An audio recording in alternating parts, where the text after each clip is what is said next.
Hello, my name's Jade and today I'm going to be talking about the books that I want to read in 2023. So that's in the form of anticipated releases as well as some books that I already own or have been wanting to read for a really long time that I want to finally get around to this year. I want to prioritize this year, and a couple of reading goals. I don't really have hardcore reading goals, but I have a couple I'd like to this year.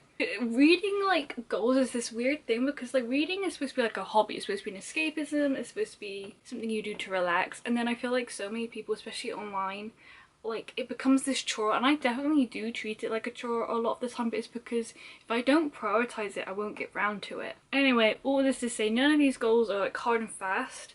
I would just like to get to some of them. It would make me feel good by the end of the year. So let's start with the anticipated releases. Some of them have most definitely already come out because I'm not filming this until February, but I'm gonna mention them anyway because they're still books that I'm anticipating.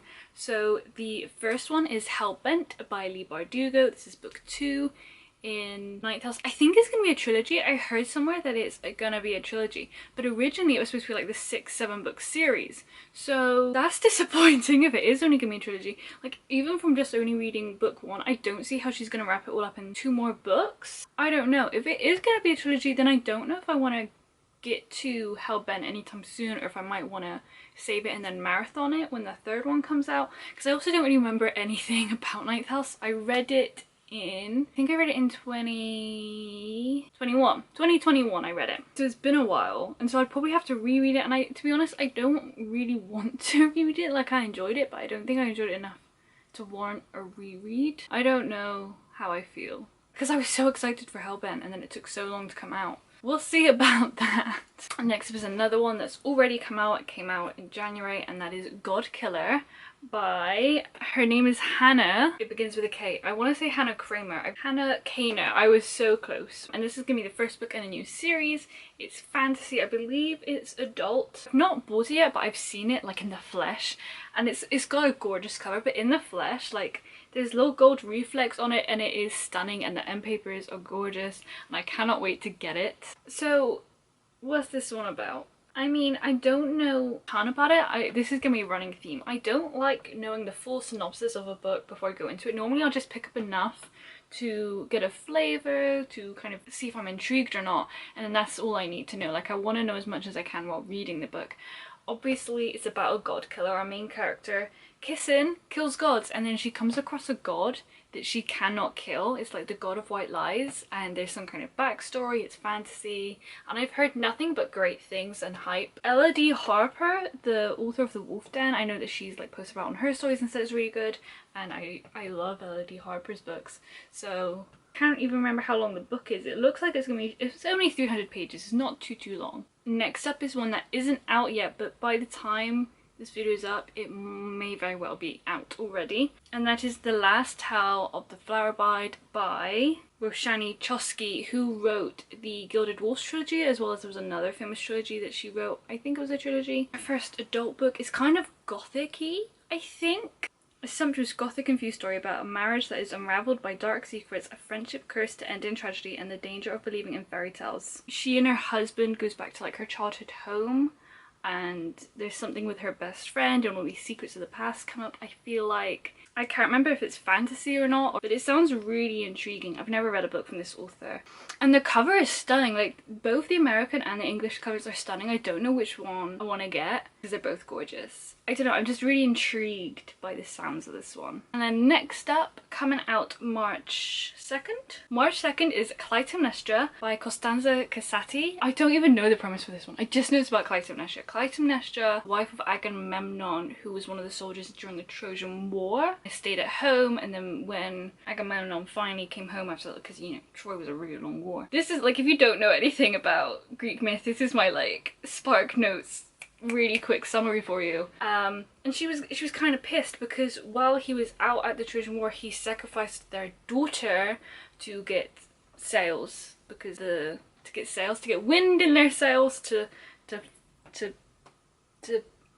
do boat to sail over to Troy because they were stuck on a weird like island and they couldn't get to Troy and the gods weren't happy, so he sacrificed his daughter for the gods, and then there was wind, and you know, her mother kind of pissed, understandably. So that's Clytemnestra. She's, if you don't know, I'm not going to say what she does, I'm gonna let you find out, but she doesn't have the best reputation. But I find her so fascinating because what she does isn't necessarily great, but obviously I think the reason she has this negative lens on her so much is because of patriarchy. Women, they're not supposed to be strong and they're not supposed to fight against their husbands. But I definitely think in this modern age we need to give her some slack. Anyway, back to this retelling. I don't know anything about it apart from the fact that it follows Clytemnestra. If you want to know more about these books, and I'll leave links down below because you're probably not going to get a full synopsis here. All I know is about Clytemnestra. That's all I need to know. It's a Greek myth retelling, and Clytemnestra is one of my favourites. Next up is a very exciting one. It's Hell Breaks Loose by Derek Landy. This comes out 30th of March. There's a lot coming out on my list around March and April. Derek Landy wrote the Skullduggery Pleasant series, which is right here. Lots of books. I'm a big fan. I've been reading them since I was a little kid. Hell Breaks Loose is a prequel. It takes place back in the olden days. Okay, if you have no idea what Skullduggery Pleasant is about, it's about a skeleton detective, and at the beginning of the first series at least, his 12-year-old sidekick and magic, and they solve murder mysteries, and then there's like also a grander magic kind of theme going on, and there's all this backstory. So we're going back and we're seeing him and the dead men, I think, are there as well, live out, you know, the history that they're always talking about. I'm assuming it takes place during the war. Yeah, I'm excited for any Skullduggery Pleasant book. I wasn't sure what was going to happen after the end of the second series, so any Skullduggery content I will welcome with open arms. Next up, coming out on the 4th of April, is Silver in the Bone by Alexandra Bracken. Alex wrote the Darkest Minds trilogy, she wrote the Passenger duology, Prosper Redding duology. I haven't read that one. I read everything else by her apart from Prosper Redding and the newest Darkest Mind novel, The Darkest Legacy, the one with Zoo. And I really enjoy her work. For a long time I considered her my favourite author. She probably is still one of my favourites, don't get me wrong. I've just read a lot of other new authors since then. This is a YA duology, I believe it's a duology, and again, I don't know too much about the premise, other than it is based on like Arthurian tale, the Legends of Arthur. I don't know how interested I am in Arthur, because I am vaguely interested because I like history and I like myth and lore. But I'm intrigued and I love her writing, so I'm definitely, I mean, it's on this list. I'm open to reading it, obviously. From the synopsis, what I'm getting is she's like a thief. She goes into like crypts and things, I think. Yeah, ancient crypts. Her dad leaves them, her and her little brother, and she has to raise her little brother for like 10 years. And then rumours start going around that her dad actually disappeared because of some Arthurian legend. And I think her and her nemesis kind of team up for some reason to try and figure out what's going on. I'm guessing enemies to lovers. Like I said, I'm mostly intrigued because it's Alexandra Bracken. But it has magic, it has some interesting things in the synopsis. So next up is One for My Enemy by Olivia Blake. This one comes out the 6th of April, more April dates. This is obviously like the traditionally published version. It's already been released as a self-published version. I get big Romeo and Juliet vibes from this one. So Olivia Blake wrote the Atlas 6, which blew up the last year or the year before. I have read the Atlas 6. I've yet to read the sequel again because it's a trilogy. I'm wondering if I might want to wait until the last one comes out and then reread the first one and marathon it. I would actually really like to reread the Atlas 6 again. So I'm quite excited for this one to have something else by her to read in the meantime, because I'd like to read more of her work. It all sounds very interesting. I've heard nothing but amazing things, and if it's anything like the Atlas 6, just the writing was so rich and the characters were so well thought out. I get big Romeo and Juliet vibes from this one. It's set in New York with witch families already. It's already peak, and their rival families. On one side we have like two sisters and their mother, who's like referred to as Baba Yaga, and then on the other side we have two brothers and they're like crime boss dad, and it's about their rivalry. I don't know if it's gonna be like enemies to lovers. I don't know if like the family's gonna be torn apart. I'm just so intrigued by this premise. The cover is gorgeous. I absolutely love it, and again the cover makes me think of Romeo and Juliet. I'm excited. Next up is Atalanta by Jennifer Saint. This one comes out April 13th. Wow, that's like a really close period where a lot's coming out. Jennifer Saint wrote Ariadne as well as Electra. I have read Ariadne. I haven't read Electra. I enjoyed Ariadne, but there was I'm like a broken clock every time I talk about it. There was one thing in there that really frustrated me, and then come the end it really frustrated me, but I did enjoy the book, and I do still like that, you know, these retellings get more people interested in Greek myth. Ariadne is a story that deserves to be told, definitely. I don't hate the book by any means. I'm still intrigued to read the rest of her work. Atalanta particularly though sounds really interesting. I wasn't familiar with her until I heard of this book. Again, we're talking Greek myth. Was a female warrior, and like Atalanta, her name means of equal weight, and I love that. I love the Amazons and how they were viewed in the exact same kind of language and respect that the men heroes of that time were, because women weren't allowed to do a lot of this stuff unless you were Spartan. And even then, if you're Spartan, like, you're still not living the high life, you're just living better than the other ancient Greek women did. I so want to read a Greek myth retelling about the Amazons or an Amazon. Like, I just want to know more about them. But this sounds very close. Artemis, obviously, goddess of the hunt. Her guiding force, I would guess. I don't know too much about her myth. I think it has something to do with Jason and the Argonauts, which is again a myth that I haven't read very widely on. This really intrigues me, this one. I want to get to know her better. Okay, 2 more anticipated releases. These 2 are in the later part of the year. The next one is another Olivia Blake book, because she's kind of traditionally publishing, or her backlog of self-published books, and she's just spitting them out. This one is called Masters of Death. Okay, so I completely forgot what this book was about. I just looked it up, and this one sounds so cool. It sounds quite like the Atlas 6 and One from My Enemy give me similar kind of vibes. This one I think is a little bit different from those 2. It's about a real estate agent, but she's a vampire, and she's trying to sell this house, but it's a haunted house, and her best friend is the ghost that haunts the house, and he was murdered. And there's also like medium, and he's actually the godson of death. Like, this sounds so intriguing. What's the main story? I'm assuming we need to find out how this ghost got deaded. But with the help of an unruly poltergeist, a demonic personal trainer, a sharp-voiced angel, a love-stricken reaper, and a few high-functioning creatures, V and Fox soon discover that the difference between a mysterious lost love and a growing dead body isn't nearly as distinct as they thought. I'm assuming we're investigating how this ghost died. It sounds so intriguing. It sounds like so much fun. Yeah, I'm really intrigued. This might be a pretty good October read, maybe. Okay, next up, the last anticipated release for the year. This one comes out November 23rd. My neighbor is in her garden. It's called The Temple of Fortunia. This is by Elodie Harper. It's the last book in the Wolf Den trilogy. First book being called The Wolf Den, the second one being The House with the Golden Door. I read and loved both of these. So unbelievably excited for the 3rd and final book in this series. The Wolf Den and The House with the Golden Door both had a very different vibe to them. The main character is in a very different place in her life in both of them. Given the events of the end of book 2, this one I'm sure will be no different. I think our main character is now in Rome, but she was in Pompeii for the first 2. Is set just before Mount Vesuvius. And in the first one, well, I mean, in all of them, we follow our main character, Amara. He was a sex worker, slave. I don't know much about it other than it's the last book. I'm pretty sure that this one will take place in the climax to Mount Vesuvius erupting. Normally they come out at the same time as Jennifer Saint's books come out. Wolf Den and Ariadne were kind of like came out at the same time, and then Electra and The House with the Golden Door came out at the same time.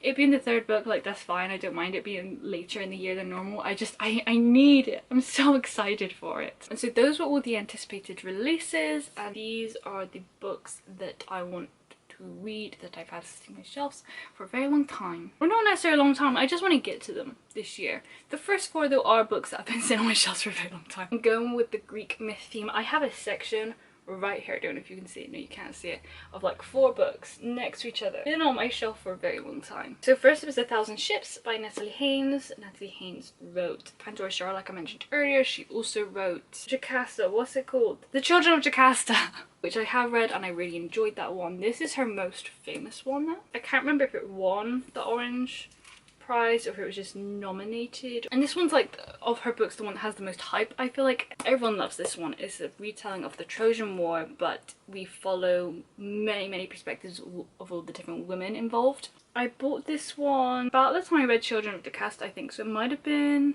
2021, and I've yet to read it still, so I definitely want to get to this one this year. Also, on a similar note, Stone Blind by Natalie Haynes came out at the end of last year.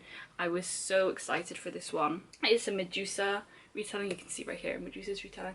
It's so gorgeous. As soon as I found about it, Medusa, again, is another person from Greek mythology that I love reading about. And as soon as I knew that Natalie Haynes was going to do retelling of her, I was really excited. But when it came out, I wasn't super in the mood to read a Greek myth retelling. It came out in October, and I wanted fantasy, and I wanted more like cozy wintry books. I mean, like, Greek myth retellings aren't there. I feel like I need to read them in the spring and summer so that I have the heat. So like, this little section I'm referring to is my little Greek myth retelling section, and I can't read any of these new ones until I make the space by reading these ones. So therefore, I have to read them. But I mean, both of those are by Natalie Haynes, who I love, so I obviously really want to get to them. Okay, next up is Electra by Jenna Saint. I'm laughing because I said this last year. I had owned Ariadne and I still hadn't gotten around to it yet, and I was like, I can't buy Electra until I read Ariadne, and then I did buy Electra, so then I was like, I guess I have to read Ariadne, and I did, and I didn't even read Electra. Now the same thing's happening. I'm not letting myself buy Atalanta until I read Electra. Will the same thing happen and I'll buy Atalanta and be like, well, I guess I have to read Electra? Maybe. I do want to read this one. I think Clytemnestra might be in here. I think it kind of follows, yeah, it follows Clytemnestra, Cassandra, and Electra. Look at these end papers. I remember seeing this in like a physical shop for the first time, and like, again, it's like seeing covers online and then when you see them IRL, it just hits different sometimes. I remember looking at this one and being like, oh my god, that is so stunning. It is so stunning. I mean, Jennifer Saint, she's really gotten lucky with her covers. They're all gorgeous. I mean, yeah, so this one follows Clytemnestra, Cassandra, Electra.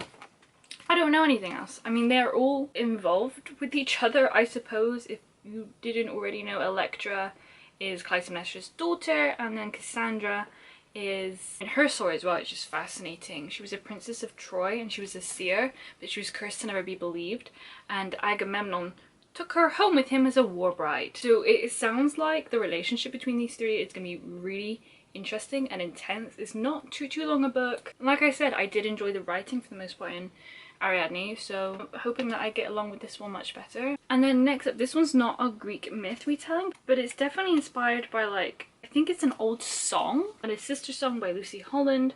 I think I pre-ordered this one like the year it came out. It was around the time of Wolf Den coming out and Ariadne coming out. And I've at least read Ariadne and the Wolf Den. I haven't read this one yet.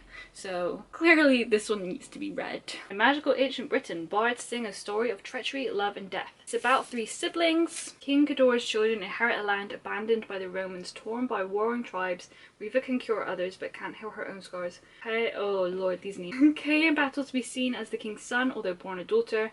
And Sign? Dreams of love, longing and for adventure. I don't know too much about it other than that. There's a lot of hype about it when it came out. I really enjoyed the cover of this one as well.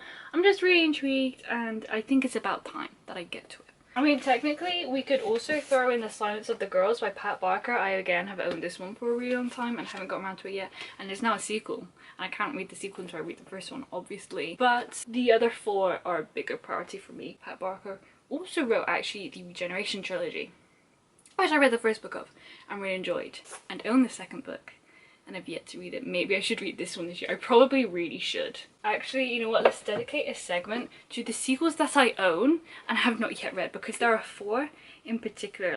The Eye in the Door by Pat Barker, the second book in the Regeneration trilogy. This is set in World War I. Very famous psychiatric hospital that I cannot remember the name of. I think like real doctors that really existed, as well as Siegfried Sassoon and Wilfred Owen. They're there. It's really intriguing. We follow a lot of different storylines, and obviously Wilfred Owen and Siegfried Sassoon. I think Wilfred is the more prominent protagonist. That was really interesting, and I obviously have intentions of continuing on with the trilogy and haven't read book 2 yet. And it's been, I think I read the first one in 2020, So it's been a while. Next up is The Ask and the Answer by Patrick Ness. This is book 2 in the Chaos Walking trilogy. I read the first book, again, I think 2020. It should be behind me over here, yeah. The Knife of Never Letting Go. I didn't not enjoy The Knife of Letting Go.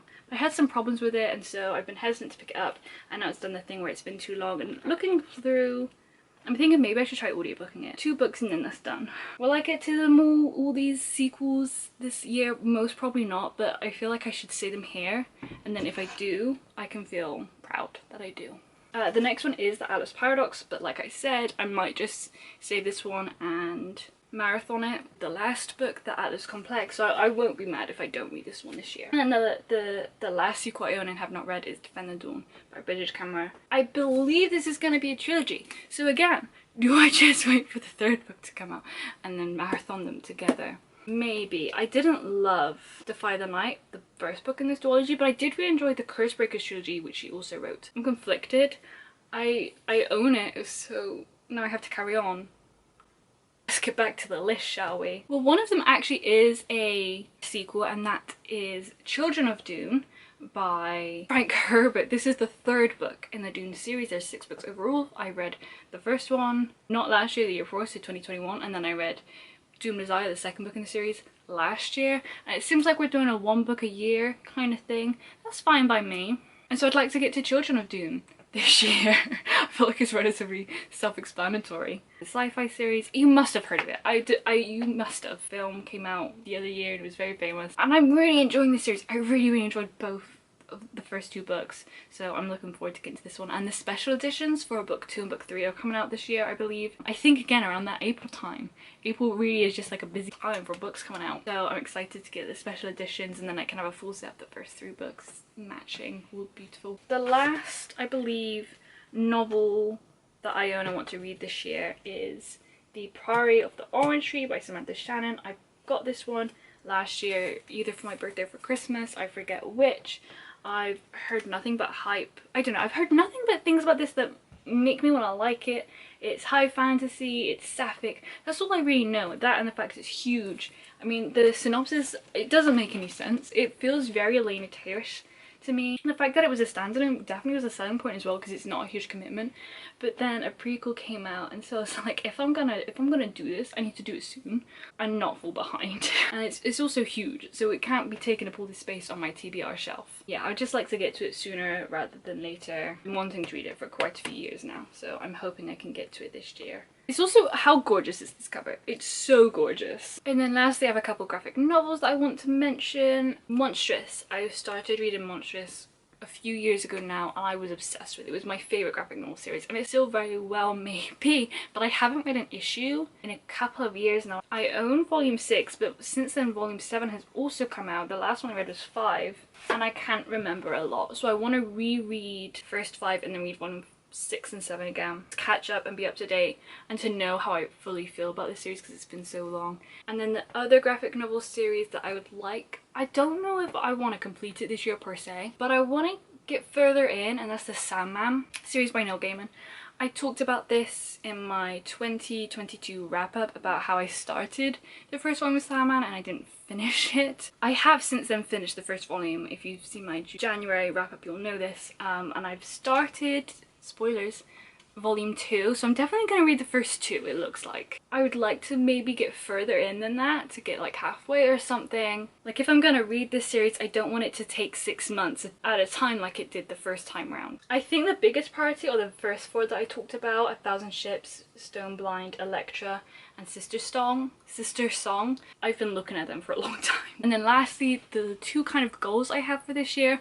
I would like to read more classics because I didn't read very many last year. The 2 that I read were both novellas as well. And I'm a literature student, that's what my degree in. I have a degree in English literature and creative writing and a master's degree in creative writing, so it's kind of sad that I'm not reading as many classics. And I have a few in mind. Like, I don't think I read anything by Shakespeare last year, and there was a point where I was really interested in Shakespeare and reading loads of his work, so I'd like to get back into that. Hamlet is at the top of my mind right now because I've not read Hamlet. I know. Rebecca by Daphne du Maurier. I've been wanting to read that one for years. I feel like there might even be more that I have in mind, but I can't think of them right now, so if there are any others that I can think of, I'll put them on screen. And the other goal is to read more short story collections. I was going through my Goodreads TBR the other day and like organizing it, and I realized I have quite a few short story collections in there, and I never read short story collections, and I don't know why, because I enjoy short stories. Like, I don't care the form, I don't care about the genre, I don't care about the age rating. I read books for the content, and it's been so long since I avidly read short stories, and I read so many while at uni because I had like 2, maybe even 3 different modules dedicated to short stories, like an English and 2 creative writing modules, 4-year modules. So I used to read tons, constantly reading short stories, and I miss them. And there's so many, like I said, short story collections on my TBR that I want to read. I'm not gonna put a number on it. Like, I'd like to read maybe 3 to 5 classics, like a good amount. Just 1 or 2 short story collections would make me happy. I want to get to some of them. They've been on my TBR for so long. Those are all the books that I would like to read in 2020. I would love to know what books you want to read this year. Please let me know down below in the comments. That is everything. Thank you so much for watching this video. I hope you have an amazing morning, afternoon, evening / night. My name's Jade. I hope I see you again next time. Goodbye!